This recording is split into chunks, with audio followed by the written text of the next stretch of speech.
자, 오늘 뭐 이 정도로 평하고요. 오늘의 본격적인 주제로 넘어가겠습니다. 민주주의하고 정치가 경제에 얼마나 중요한가를 좀 보여드리도록 할게요. 자, 책 한번 좀 늦게 들어오신 분들을 위해서 책 한번 다시 한번 홍보하겠습니다. 제가 엊그저께 따끈따끈한 책입니다.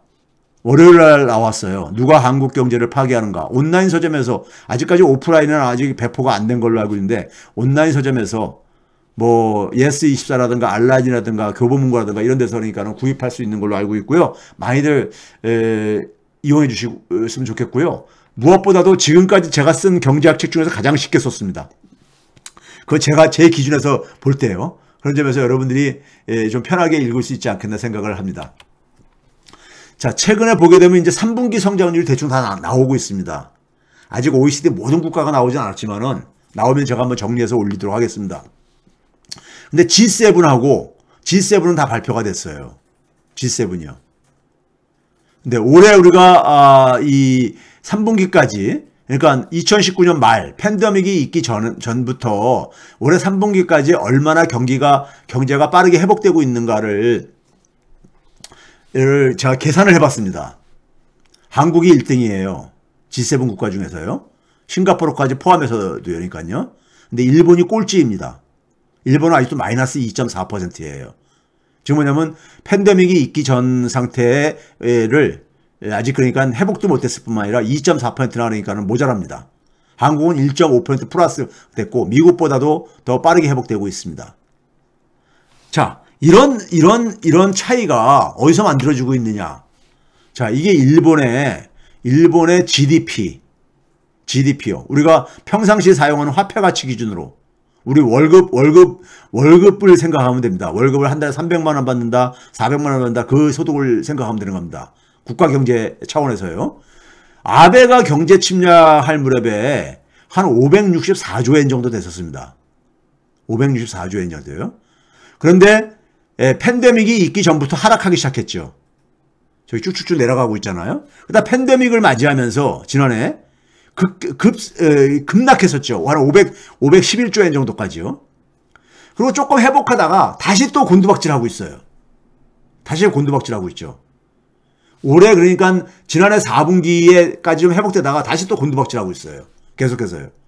그래서 올해 3분기 9월 말 기준으로 540조 엔. 그러니까 아베가 경제 침략할 당시에 한 564조 엔이었었거든요. 그러니까 어느 정도 차이 나는 겁니까? 23조 한 5천억 엔 정도가 떨어진 겁니다. 떨어진 거예요. 자, 이거를 정리한 게, 자, 아베가 박근혜 정부하고 똑같이 출범했습니다. 2013년 1월 달에요. 아베가 경제 침략한 게 2019년 7월 초잖아요. 수출 규제한 게요. 그때까지 일본의 GDP가 64조 엔 정도 증가했습니다. 근데 이만큼을 증가시키기 위해서 407조 엔이나 새 돈을 찍어냈어요. 일본 중앙은행이. 예? 그러니까 저 돈을 찍어낸 걸 가지고 국민들 다 그대로 나눠주게 되면은 한 7조 엔 정도가 소득이 증가하는 거잖아요. 근데 그것도 안 나온 거예요. 저 찍어낸 돈들이 어디로 갔다고요? 기업들한테 다 간 거죠. 금융 쪽으로 다 가고요. 예? 주가 부양하는 데를 다 가고요.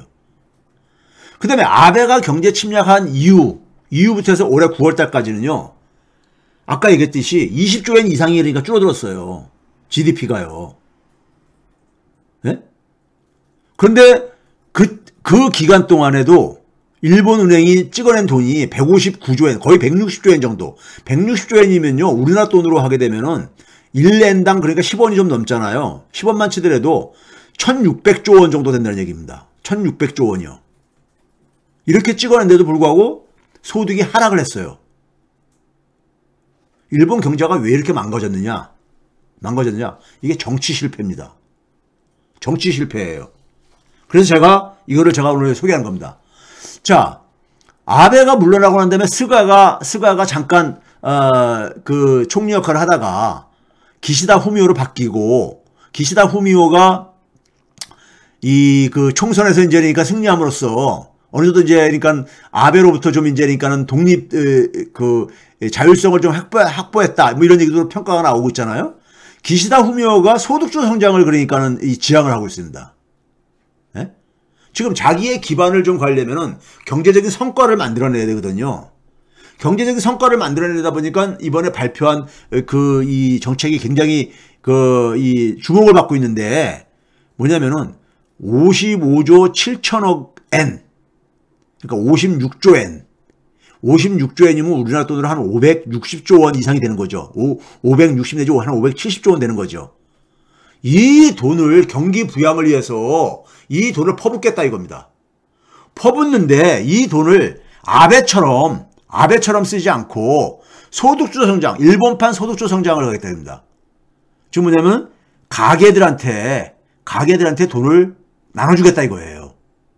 그러니까 아베는 돈을 찍어가지고 주로 기업들한테 지원이 되다 보니까는 돈 찍은 만큼도 소득을 못 증가시켰다 보니까는 아예 기시다는 뭐냐면은 그냥 주겠다 이거예요. 일본 국민들한테. 예? 근데 저는 이거 별로 효과 없다고 봅니다. 왜 그러냐면요. 일본 사람들이 지난 30년 동안 정치에 있다 보니까 미래를 굉장히 불안하게 생각합니다. 그럼 현금이 들어왔을 때 그걸 막 흥청망청 쓰겠습니까? 아닙니다. 저축합니다. 저축이에요. 예? 미래가 불안하니까. 그 돈을 이제 살포하는 방식인 거예요. 자, 그런데 우리가 일본이 망가진 건 오래됐습니다. 자, 우리가 97년부터 분기점이 생깁니다. 97년이면 어떤 해입니까요? 우리나라에서는 IMF 외환위기가 터졌던 해죠. 그리고 97년도 말에 소위 1기 민주정부, 김대중 정부가 출범하잖아요. 그렇죠? 우리는 그러니까는 정치가 한 단계 발전하는 우리가 기회를 갖게 됩니다. 평화적인 정권 교체를 이뤄냈잖아요. 97년 말에요. 일본은 근데 어떻게 됐습니까? 정치가 계속 그러니까는 실패의 길을 가게 되죠. 민주주의도 후퇴하고요. 그래서 보게 되면 개인의 경제적인 삶을 그러니까 우리가 나타내는 지표 중에 하나가 노동자 1인당 평균 급여입니다. 평균 급여요. 노동시간까지 다 포함해서 이거 계산한 겁니다. 근데 일본이 그 당시만 하더라도 한 38,400달러 정도 됐었어요. 1인당 평균 급여가요. 대한민국보다 한 10,000달러 정도가 더 많았었습니다. 그런데 지난해 어떻게 됐습니까요? 일본은 38,500달러로 거의 변화가 없잖아요. 97년과 2020년 사이에 23년이라는 시간이 흘렀는데 급여가 변화가 없어요. 반면에 대한민국에서는 한 1.5배가 증가했어요. 29,000달러 정도에서 42,000달러까지 이렇게 증가했으니까요. 일본은 앞질렀죠. 저는 이게 어디에서 비롯된 거냐? 정치, 민주주의에서 비롯된 거라고 봅니다. 그걸 뒤에서 보여드릴게요. 국가 경제 규모 전체로 봐도 마찬가지입니다. 97년도에 일본의 GDP가 545조 정도 있었어요. 근데 올해 2분기에 543조입니다. 544조요? 그러니까는 한 1조 엔 정도가 그러니까는 더 떨어졌잖아요, 오히려. 그러니까요. 예? 떨어졌잖아요. 그러니까 급여도 그러니까 변화가 없고, GDP도 변화가 없고, 근데 한국은 거의 4배 정도가 증가했잖아요. GDP가. 국가경제 전체 차원에서도요. 즉, 일본은 그러니까는 이게 그냥 정체 상태에 빠진 거예요. 그래서 잃어버린 30년이라고 하는 얘기가, 그래서 하는 얘기인 겁니다. 자, 반면에 우리나라를 한번 돌아봐 보세요. 우리나라 돌아보게 되면요. 문재인 정부하고 박근혜 정부 2016년이요, 마지막에. 문재인 정부 지난해 기준으로 보게 되면, 자, 저임금 노동자 비중, 임금이 낮은 노동자들의 비중입니다. 이게 문재인 정부 들어와서 처음으로 20% 밑으로 떨어졌어요. 지난해 기준으로 16%까지 떨어졌습니다. 박근혜 정부 때는 23.5%, 약 24% 반올림을 하게 되면요. 얼마나 불평등하냐 나타내주는 진위계수나 5분위 비율을 많이 쓰죠. 상위 20%가 하위 20%의 몇 배냐 나타나는 거. 박근혜 정부 때는 한 7배 됐었어요. 문재인 정부 때는 한 5.3배였었고요. 빈곤층이 얼마나 국민들 중에서 몇 퍼센트나 차지하고 있냐. 이것도 17.6% 대 16.3%. 노인 빈곤율도 마찬가지고요. 그렇죠? 즉 우리가 지금 그러니까 국힘당으로 정권이 뺏기게 되면요. 이런 세상으로 다시 돌아가는 거예요. 예? 돌아가는 겁니다. 정치가 이렇게 중요해요. 자, 또 하나 봅시다요. 그럼 한국이 일본을 이렇게 그러니까 우리가 추월할 수 있었던 힘이 어디에 있냐? 저는 그게 민주주의에서 비롯된다고 봅니다. 민주주의요. 자, 뒤에서 구체적인 자료 보여드리는데요. 대한민국의 민주주의 순위가요. 전 세계에서 민주주의를 가장 정교하게 민주주의 지수를 계산하는 게 스웨덴에 있는 유명한 연구소입니다. VDEM이라고. Varieties of Democracy인데 민주주의 다양성 연구소라고 하는데 여기서 179개 국가를 대상으로 해가지고 민주주의의 그러니까는 그 수준을 정량화 시켜가지고 계산을 합니다. 전 세계 수백 명의 그러니까 연구자들이 참여해가지고 계산하는 거예요. 굉장히 권위가 있는 저겁니다. 근데 박근혜 때는 37위였었어요. 근데 문재인 정부 때는 17위로 상위 10% 그룹으로 들어갔어요. 박근혜 때는 상위 20에서 30% 그룹이었었고요. 자, 박근혜 때하고 문재인 때 이 민주주의의 수준 차이가 뭘 만들었느냐? 문화에서 그대로 나타납니다. 문화는 21세기에서 문화는 있잖아요. 가장 우리가 한 국가의 한 사회에 파워를 나타내는 하나의 지수입니다. 21세기는 문화의 시대라고 얘기를 하잖아요. 예? 그래서 국가 이상을 나타내는 것에서 되게 소프트 파워로 되게 얘기를 하고 있고 소프트 파워의 핵심이 문화입니다. 박근혜 때 상징적인 게 뭡니까? 문화를 상징하는 게 문학의 블랙리스트 만들어가지고 한 9,500명 명단이 드러났잖아요. 헌재에서 이걸 유언 판결을 받았고요. 이걸로 감옥에 가는 사람도 많이 있고요. 근데 문재인 정부에서 어떤 일을 하고 있습니까? K문화가 폭발하고 있잖아요. 그렇죠? K문화가 폭발하고 있습니다. 이걸 해외에서는 굉장히 궁금해하고 있어요. 대한민국의 문화가 왜 갑자기 이렇게 폭발을 하고 있는가? 굉장히 궁금해하고 있습니다. 진짜요. 많이 연구들 하고 있어요. 저는 이게 민주주의 때문이라고 생각합니다. 민주주의 때문이라고 생각해요. 1인당 국민소득을 한국이 일본을 제친 거는 잘 알고 있는 얘기죠. 잘 알려진 얘기죠. 국가 경쟁력, 디지털 경쟁력도 문재인 정부에서 더 우리가 훨씬 많이 개선됐죠. 자, 왜 그러면 우리가 민주주의하고 문화하고 우리가 왜 이게 관련이 있느냐? 민주주의라는 게 뭐예요? 서로 다름을 인정하는 거잖아요. 민주주의가 발전하면 발전할수록 다양성이 그러니까 우리가 강물처럼 흐르는 거잖아요. 그렇죠? 그런데 우리가 이명박 박근혜 정부 때는 방송 통제하고, 예? 과거에 우리가 군사 독재 정권 시절에 보게 되면 획일주의로 국민을 그러니까는 이 통제하려고 하고 이런 거 있었잖아요. 근데 왜 민주주의가 문화를 이렇게 융성시키고 있냐면요. 지금 이 K 문화를 주도하고 있는 사람들, 상징적인 사람들 한번 봐보세요. 연배가 어떻게 되는지. 예? 봉 감독이라든가, 그 다음에 이번에 그러니까 오징어 게임의 황 감독 이런 사람들이 70년 전후생들입니다. 70년 전후생들이 어떤 의미를 갖고 있냐면요. 이들이 나이 20살 정도 될 때가 언제냐면요. 80년대 말과 90년 이 전후잖아요. 이게 뭡니까요? 87년 그러니까 우리가 87년 민주항쟁. 예? 이걸로 이제 우리가 흔히 말해서 절차 민주주의는 우리가 드디어 정착을 시키게 되는 하나의 그 계기가 됐잖아요. 5.18 민주화 운동에 많은 희생을 치러가지고 우리가 얻어낸 것이 바로 87년 그러니까 6월 항쟁이었잖아요. 그렇죠? 그걸로 인해 가지고 대한민국의 민주주의가 이제 본물처럼 이제 터지기 시작한 거 아닙니까요? 그러면서 90년대부터 소위 말해서 K-팝들이 그러니까 한국의 대중문화가 다시 그러니까 우리가 꽃을 피우기 시작하죠. 2000년대 이제 그게 해외로 이제 그러니까 K-팝으로 이제 그러니까 이게 알려지게 되고요. 그렇죠? 문화라는 게 그 당시에 그러니까는 민주주의를 경험한 세대들이 이 문화를 그러니까 지금 주도를 하고 있는 거라고요. 예? 그리고 90년대생들이 20대들이 지금 그러니까 거기에 그러니까는 BTS라든가 이런 분들이 방탄소년단 멤버들이 되게 90년대생들이잖아요. 예? 그래서 제가 90년대 80년대생들한테 굉장히 이제 주목하는 이유가 거기에 있는 겁니다. 그러니까 민주주의가 가면서 이 문화가 그러니까 융성하기 시작해요.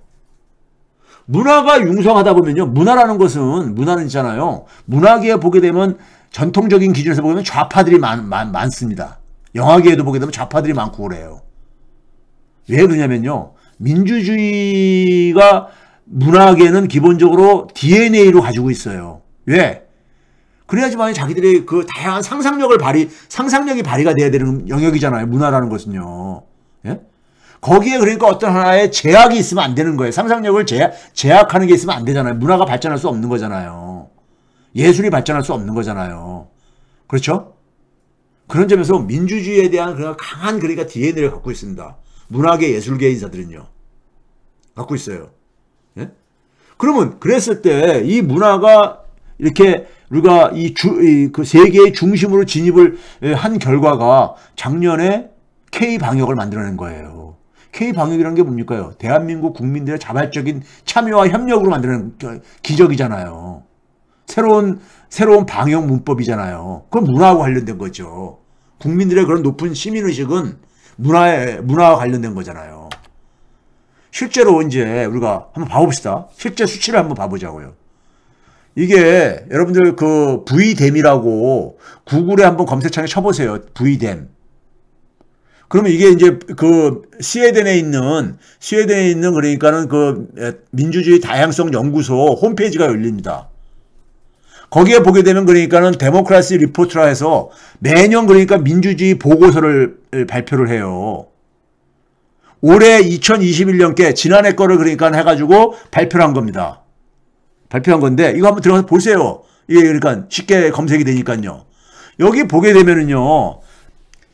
한국이 지금 보시게 되면 맨 위에 제목이 뭐라고 되어 있습니까? 영어로 된 걸 보게 되면은 뭐라고 되어 있습니까요?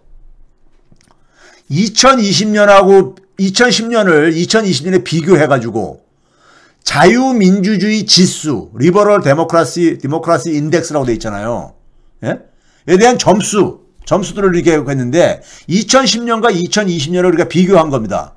근데 상위 10% 국가들입니다, 이게요. 뭐 덴마크, 스웨덴, 노르웨이, 북유럽에 그러니까 우리가 대표적인 그러니까 우리가 이 선진 국가들이잖아요. 밑에 뭐 네덜란드 뭐 이렇게 쭉 나오고 영국 나오고 프랑스 나오고 이렇게 나오잖아요. 대한민국이 여기 딱 올라갔어요. 근데 대한민국을 파란색으로 이거 파란색 제가 한 게 아닙니다. 여기 이 그 연구소에서 이렇게 파란색으로 하는 거예요. 왜 했냐면요. 여기 지금 보게 되면요. 이 오른쪽에 보게 되면 맨 이게 네 칸이 있잖아요. 네 칸이 뭐냐면은 맨 오른쪽이 이게 그러니까는 상위 그룹인 거예요. 상위 그룹. 점수가 그러니까 0.75점 이상이라는 얘기잖아요. 그렇죠? 근데 이 회색 동그라미가 있고 검정색 동그라미가 있잖아요. 회색 동그라미가 2010년 수준이에요. 까만 게 2020년 수준이고요. 그런데 한국은 2010년만 하더라도 두 번째 그러니까 이 영역에 있었잖아요. 밑에 빨간 박스로 해놨듯이요. 그렇죠? 한국이 그러니까는 2010년, 지금부터 10년 전, 누구 때죠? 이명박 정부 때죠. 이명박 정부 때만 하더라도 한국이 상위 10%가 아니라 상위 20 내지 30% 이 그룹에, 저 밑에 그룹에 있었어요. 그런데 상위 10%로 진입을 한 거야. 근데 나머지 국가들 봐보세요. 그 위에 있는 나머지 국가들. 다 대부분 보게 되면은 2010년보다 후퇴를 하고 있잖아요. 왼쪽으로 다 이동을 했잖아요. 그렇죠? 왼쪽으로. 우리가 21세기 지난 10년을요. 21세기 우리가 이 2010년 전후를 뭐라고 얘기했냐면 민주주의가 후퇴한 시기로 얘기를 합니다. 전 세계적으로요. 그러니까 우리가 흔히 아는 북유럽 국가들 민주주의의 선진국가라고 하는 독일, 프랑스 이런 나라들에서도 민주주의가 후퇴를 한 거예요. 예? 근데 대한민국만 민주주의가 점프한 거예요. 우리도 반동의 시절이 있었잖아요. 이명박 박근혜의 반동의 시절이요. 민주주의가 후퇴한 시절이 있었잖아요. 예? 그런데 그거를 우리는 뭡니까요? 우리는 그걸 극복했잖아요. 극복한 거예요. 촛불혁명으로 극복을 한 겁니다. 그게 우리나라와 다른 나라의 차이예요. 다른 나라는 그걸 민주주의가 위기에 빠졌을 때 그걸 극복할 만한 힘이 없는 거예요. 근데 우리는 그 힘이 있는 거예요. 저는 그래서 이번 대통령 선거도 낙관적으로 봅니다. 왜? 제가 늘 얘기하듯이 촛불 시민이 자산이기 때문에. 자산이에요, 자산. 엄청난 자산인 겁니다. 예? 이 촛불 시민이요. 그래서 자, 그래서 여기서 보시게 되면은 한국만이 유일하게 올라갔잖아요. 자, 그 다음에 상위 10에서 20% 나라 한번 봐보세요. 보게 되면 아이슬란드부터 오스트레일리아, 호주지요. 그 다음에 이탈리아, 이태리, 그 다음에 오스트리아, 캐나다, 이런 나라 다 선진국이잖아요. 민주주의요. 이들 나라들이 민주주의가 후퇴한 거예요. 지난 10년 사이에. 그 다음에 저 밑에 빨간 박스를 하는 거 보면 일본이 있고 미국이 있잖아요. 일본과 미국도 봐보세요. 회색 동그라미하고 까만색 동그라미가 미국 같은 경우 빨간색으로 표시했죠. 왜? 미국도 엄청난 민주주의 후퇴가 있었던 거예요. 지난 10년 사이에. 가장 많은 이 후퇴가 있잖아요. 그래서 이 두 번째 영역으로 이렇게 내려앉았잖아요. 그렇죠? 이렇게 민주주의가 전 세계적으로 민주주의가 이렇게 후퇴한 거예요. 우리가 오스트리아, 유럽의 대표적인 그러니까 민주주의 선진국이잖아요. 중립국가면서요. 호주, 아이슬란드, 캐나다 다 그렇게 알고 있잖아요. 근데 우리보다 맨 위에 대한민국이 상위 10% 들고 10에서 20% 국가들이 다 봐보세요. 다들 후퇴했잖아요. 다들. 예? 후퇴를 하고 있잖아요. 민주주의가 저렇게 위기에 빠졌던 겁니다. 위기에 빠졌던 거예요.